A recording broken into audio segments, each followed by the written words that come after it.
She didn't flinch when they cuffed her, didn't even blink when young security officer Dalton Whitmore barked, "We don't tolerate stolen valor here."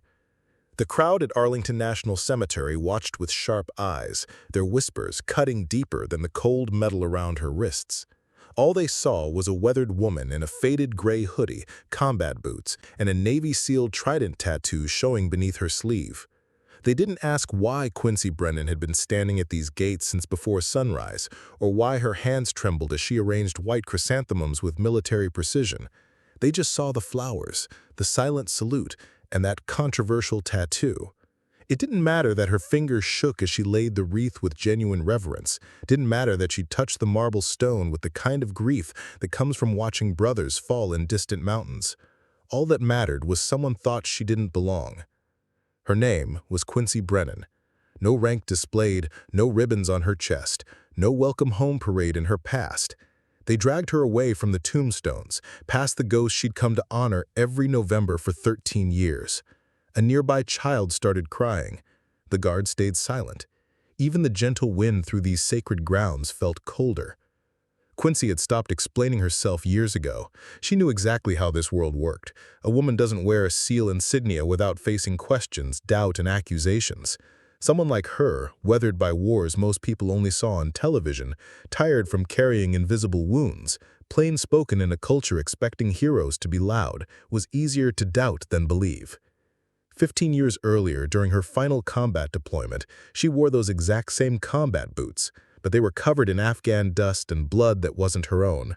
Back then, her brothers in the unit never questioned her presence, capabilities, or commitment. She was just Echo, a ghost in Kandahar Province's mountains, a lifeline during the worst nights when everything went sideways. The last voice over comms before everything went dark, the one who brought them home when home seemed impossible. She never wanted credit for her service, never sought headlines or recognition. She came home with pieces of her soul missing and medals locked in a drawer, never displayed, never mentioned. But that tattoo was different, authentically real, etched by teammate Rodriguez at a forward operating base outside Kandahar, not for pride, but for the ones who never made it back to American soil. A mark of grief, of promises kept in darkness to those who'd never see another sunrise. That tattoo told stories she never spoke aloud. 28 months deployed, missions that didn't officially exist, times she carried wounded SEALs to safety while mortar rounds exploded around them. Most importantly, it represented her brother, Marcus, whose grave she visited yearly on his death anniversary, whose name was etched in granite beneath her flowers. Inside the cramped security office, they made her sit in a metal chair.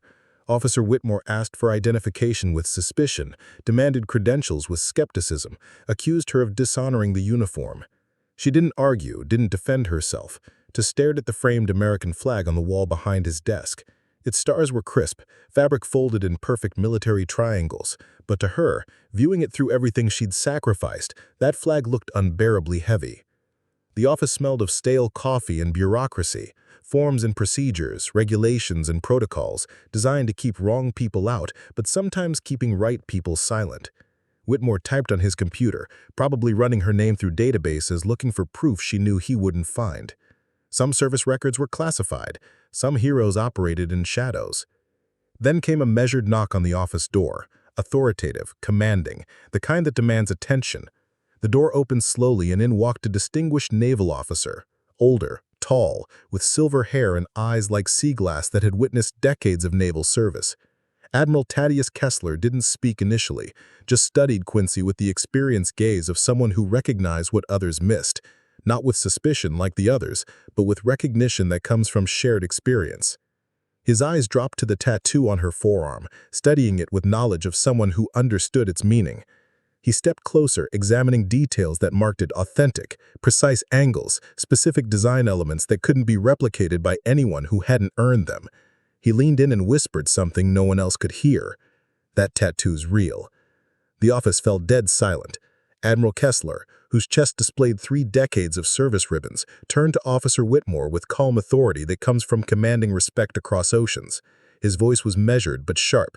"You just detained one of Echo Team's finest operatives. The only reason 4 Navy SEALs came home from Helmand Province in 2009 was her courage under enemy fire." The young guard swallowed hard, hands visibly shaking as his mistake became clear. Silence spread through the office like wildfire, burning away assumptions and replacing them with truth. Quincy stood slowly, movements deliberate and dignified. She didn't say anything because she understood what most never learn. Truth doesn't shout or demand attention. It doesn't beg for recognition or fight for validation. Truth waits patiently until someone brave enough sees it clearly.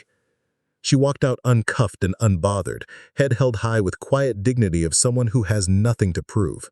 The same bystanders who watched her arrest with suspicious eyes now stepped aside respectfully, some removing hats, others placing hands over hearts. One elderly veteran lowered his head in respect. The child who'd been crying now stood at attention and offered a perfect military salute. The wind, once cold with judgment, now carried something warmer: respect, recognition, acknowledgement that should have been given from the beginning. She returned to her brother's grave, to Marcus's final resting place, and laid the wreath once more with deserved reverence.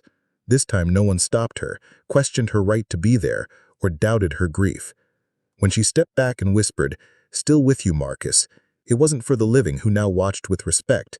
Those words were for the fallen, for her brother who died saving others, for all silent heroes who serve without recognition and sacrifice without fanfare.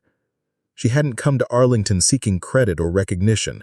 She came to remember, to honor, to keep promises made in darkness to those who'd never see another sunrise. Truth doesn't beg for attention. It waits to be seen by those wise enough to recognize it. They saw a tattoo and assumed deception. He saw a warrior and recognized authenticity. Not all heroes wear medals on their chest or stories on their sleeves. Some carry silence as their shield and dignity as their strength. Sometimes the world needs reminding that real strength doesn't raise its voice or fight for recognition. It endures with grace, serves with honor, remembers with love. If you believe in honoring those who never ask for recognition, who serve in silence and sacrifice without seeking credit, tell us what city you're watching from. Share your thoughts below and subscribe to Tales of Valor to witness more stories of silent heroes who deserve our respect. Every week we share authentic stories of valor showing courage in its purest form, sacrifice in its truest expression, heroism in its quietest moments.